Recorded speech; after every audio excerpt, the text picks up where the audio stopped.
প্ৰাচীন হিন্দু ধৰ্মগ্ৰন্থসমূহত দৈত্য আৰু দেৱতাসকলৰ মাজত হোৱা যুদ্ধৰ বিষয়ে বৰ্ণনা কৰা হৈছে। এই যুদ্ধসমূহত দৈত্যসকলৰ শক্তিৰ সন্মুখত তিষ্ঠিব নোৱাৰি দেৱতাসকলে পৰাজয় বৰণ কৰি প্ৰায়েই পলাই যাব লগা হৈছিল। আপোনালোকে বাৰু কেতিয়াবা এই কথা ভাবিছেনে যে দেৱতাসকলক পৰাজিত কৰিব পৰা শক্তি দৈত্যসকলে কেনেকৈ পাইছিল? দৈত্যসকলৰ শক্তিৰ আঁৰৰ ৰহস্য কি আছিল? আপোনালোকৰ বহুতেই হয়তো এই কথা জানে যে দৈত্যসকলৰ শক্তিৰ আঁৰত আছিল তেওঁলোকৰ গুৰু শুক্ৰাচাৰ্য। যিসকল লোকে হিন্দু ধৰ্মগ্ৰন্থসমূহত বৰ্ণিত কাহিনীবোৰ জানে তেওঁলোকে এই কথা জানে যে শুক্ৰাচাৰ্য দৈত্যগুৰু আছিল। কিন্তু আজি আমি শুক্ৰাচাৰ্যৰ বিষয়ে এনে কিছুমান ৰহস্যময় কথা ক'ম যিবোৰ হয়তো বহুতেই একেবাৰে নাজানে। শুক্ৰাচাৰ্য কোন আছিল? শুক্ৰাচাৰ্যৰ পিতৃ মাতৃ কোন আছিল? শুক্ৰাচাৰ্যৰ পত্নী তথা সন্তান কোন আছিল? আৰু ইমান মহান তেজস্বী এজন ঋষি দৈত্যগুৰু কিয় আৰু কেনেকৈ হৈছিল? দৈত্যগুৰু শুক্ৰাচাৰ্যক কিয় একাক্ষ বুলি কোৱা হয়? শুক্ৰাচাৰ্য কেনেকৈ একাক্ষ হৈছিল? আহকচোন আজি শুক্ৰাচাৰ্যৰ বিষয়ে এই কথাবোৰ জানো।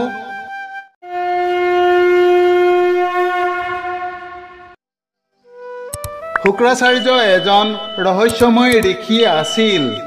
তেওঁৰ কাৰ্য আৰু নীতিও ৰহস্যময় আছিল। শুক্ৰাচাৰ্যই তেওঁৰ নীতিত কৈছে, অমন্ত্ৰম অক্ষৰম নাস্তি, নাস্তি মূলম অনৌষধম, অয়োগ্য পুৰুষ নাস্তি, যোজক তত্ৰ দুৰ্লভ। অৰ্থাৎ এনে কোনো আখৰ নাই যাৰ পৰা মন্ত্ৰ নহয়, এনে কোনো শিপা নাই যাৰ পৰা ঔষধ তৈয়াৰ নহয়, আৰু ব্যক্তি অযোগ্য নহয়, মাথো ব্যক্তিক সঠিকভাৱে কামত নিয়োগ কৰাসকলহে দুৰ্লভ।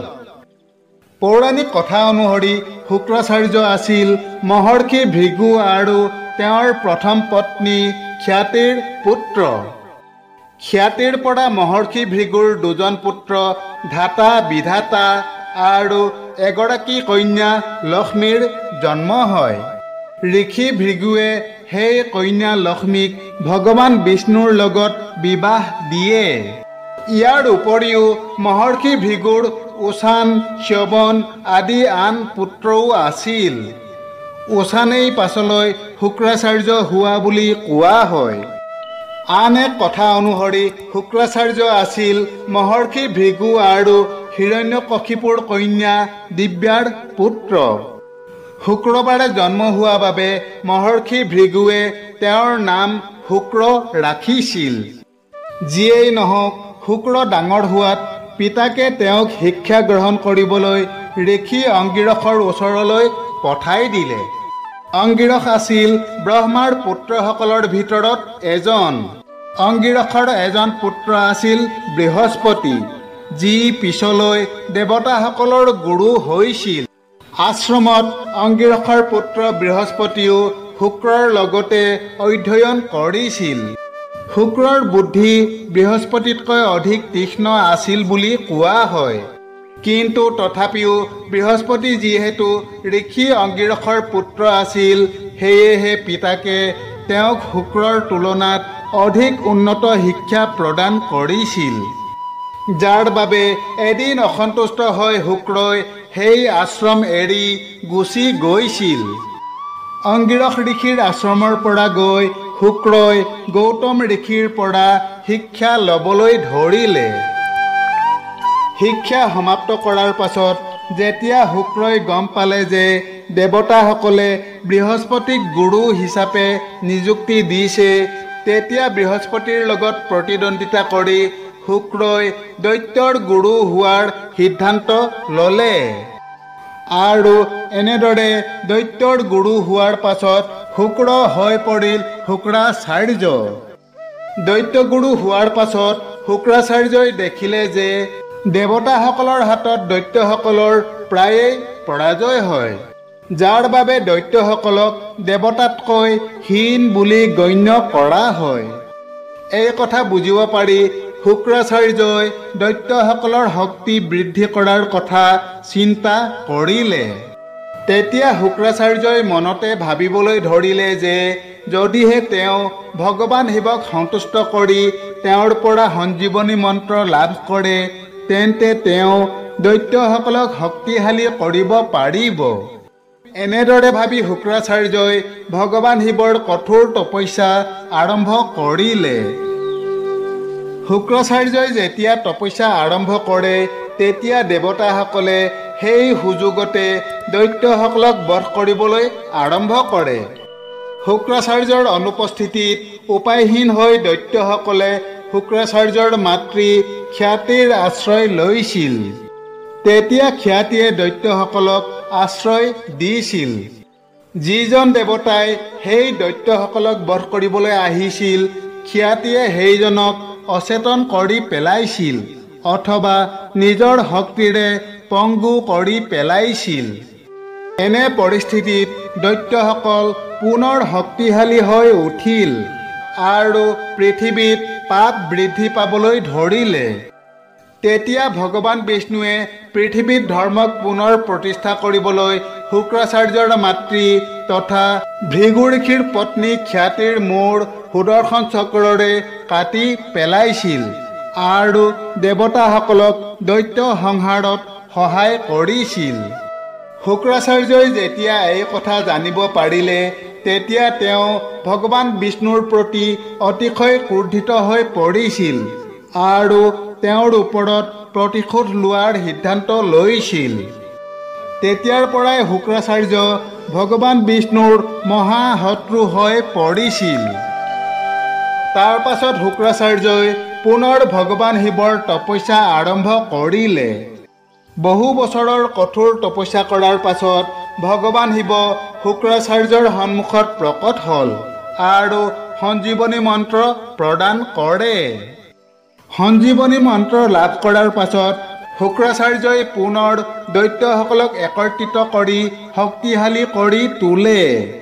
তাৰ পাছৰে পৰা দেৱতাসকল দৈত্যৰ হাতত পৰাজিত হ'বলৈ ধৰিলে, কিয়নো যেতিয়া দৈত্য আৰু দেৱতাৰ মাজত যুদ্ধ হৈছিল তেতিয়া মৃত দৈত্যসকলক শুক্ৰাচাৰ্যই সঞ্জীৱনী মন্ত্ৰৰ শক্তিৰে পুনৰ জীয়াই তুলিছিল, যাৰ ফলত দৈত্যসকলৰ শক্তি একেই থাকিছিল কিন্তু দেৱতাসকলৰ শক্তি হ্ৰাস পাইছিল।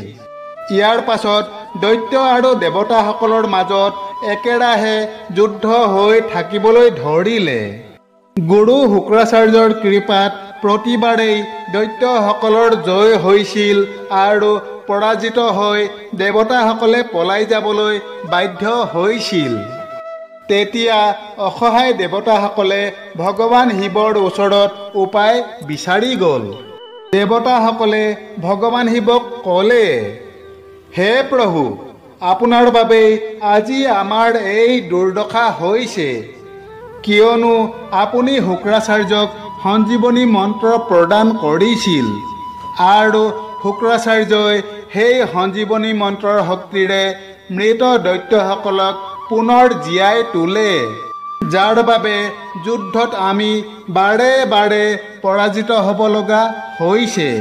হে প্ৰভু, আমাক গুৰু শুক্ৰাচাৰ্য আৰু দৈত্যসকলৰ পৰা ৰক্ষা কৰক। দেৱতাসকলৰ এই অভিযোগ শুনি ভগৱান শিৱ শুক্ৰাচাৰ্যৰ প্ৰতি ক্ৰোধিত হৈ পৰিল। শুক্ৰাচাৰ্যই যেতিয়া গম পালে যে তেওঁৰ বিৰুদ্ধে ভগৱান শিৱৰ ওচৰত অভিযোগ কৰা হৈছে তেতিয়া তেওঁ ভয় খাই ভগৱান শিৱৰ ক্ৰোধৰ পৰা ৰক্ষা পাবলৈ অৰণ্যত লুকাই থাকিল। কিন্তু এনেদৰে ভগৱান শিৱৰ পৰা বাৰু তেওঁ কিমান দিন লুকাই থাকিব পাৰিব? গতিকে এবাৰ শুক্ৰাচাৰ্য ভগৱান শিৱৰ সন্মুখত পৰিল। ভগৱান শিৱই শুক্ৰাচাৰ্যক দেখাৰ লগে লগে তেওঁক ধৰি গিলি পেলালে। শিৱৰ পেটৰ ভিতৰত শুক্ৰাচাৰ্যৰ শ্বাসৰুদ্ধ হ'বলৈ ধৰাত তেওঁ মুক্ত কৰি দিবলৈ ভগৱান শিৱক প্ৰাৰ্থনা কৰিবলৈ ধৰিলে। কিন্তু ভগৱান শিৱৰ ক্ৰোধ কমি যোৱা নাছিল। খঙত তেওঁ নিজৰ শৰীৰৰ সকলো দুৱাৰ বন্ধ কৰি দিলে। অৱশেষত শুক্ৰাচাৰ্য শিৱৰ লিংগৰ পৰা ওলাই আহিল। ইয়াৰ কাৰণে শুক্ৰাচাৰ্য শিৱ পাৰ্বতীৰ পুত্ৰৰ দৰে হৈ পৰিল। শুক্ৰাচাৰ্যক দেহৰ ভিতৰৰ পৰা ওলাই অহা দেখি ভগৱান শিৱৰ ক্ৰোধ পুনৰ জ্বলি উঠিল। শিৱই পুনৰ শুক্ৰাচাৰ্যৰ কোনো ক্ষতি কৰাৰ আগতে দেৱী পাৰ্বতীয়ে ভগৱান শিৱক প্ৰাৰ্থনা জনাই ক'লে, হে প্ৰভু, শুক্ৰাচাৰ্য যিহেতু আপোনাৰ দেহৰ পৰা বাজ হৈ ওলাই আহিছে, গতিকে তেওঁ আমাৰ পুত্ৰৰ দৰে হৈ পৰিছে। সেয়েহে আপুনি তেওঁৰ প্ৰতি আৰু ক্ৰোধ নকৰিব। পাৰ্বতীৰ প্ৰাৰ্থনাত ভগৱান শিৱই শুক্ৰাচাৰ্যক ক্ষমা কৰি দিলে।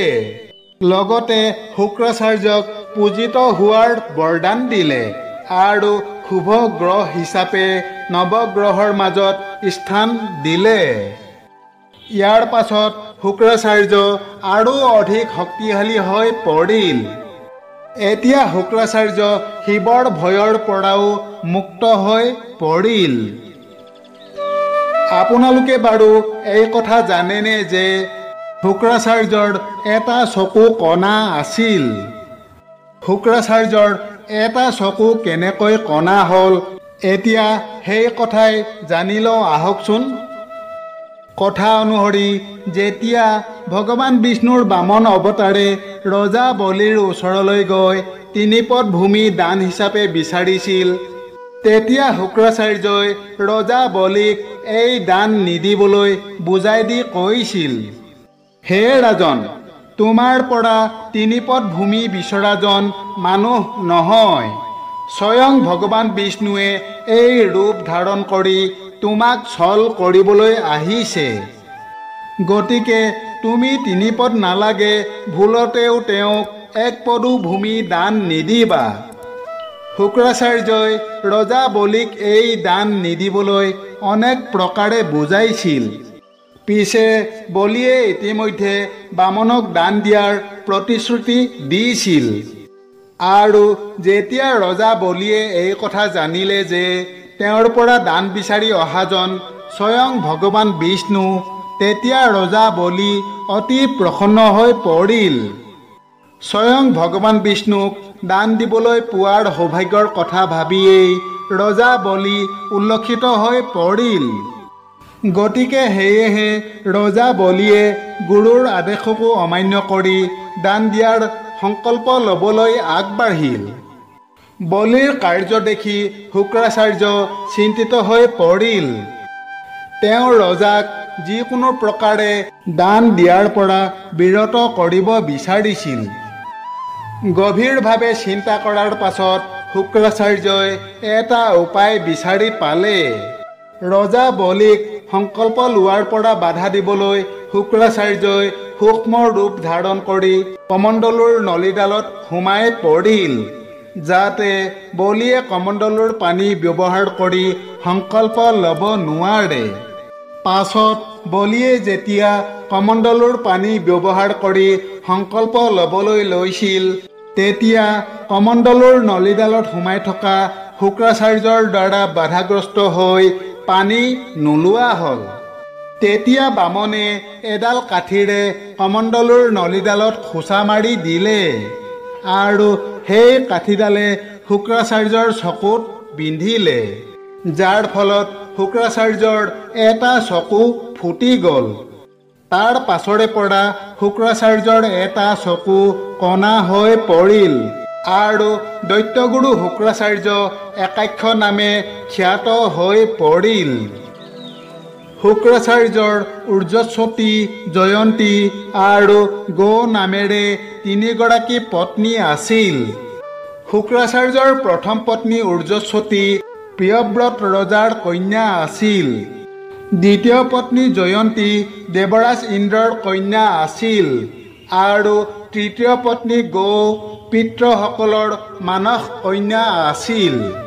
শুক্ৰাচাৰ্যৰ খণ্ড, অমৰ্ক, ত্বাস্ত্ৰ আৰু ধৰাত্ৰ নামেৰে 4জন পুত্ৰ আৰু দেৱযানী নামেৰে এগৰাকী কন্যা আছিল। আপোনালোকে নৃসিংহ মুৰাৰী ভাওনাত শিশু প্ৰহ্লাদক খণ্ড আৰু অমৰকৈ শিক্ষা দিয়া নিশ্চয় দেখিছে। প্ৰণাম গুৰুদেৱ, আজি আমাৰ পৰম সৌভাগ্য। প্ৰহ্লাদ, এই গুৰুৰ উপদেশ মানি চলাটোহে শিষ্যৰ লক্ষণ। আমি কিয় নামানিম গুৰুদেৱ? বাৰু হ'ব। এই খণ্ড আৰু অমৰ্ক শুক্ৰাচাৰ্যৰ পুত্ৰ আছিল।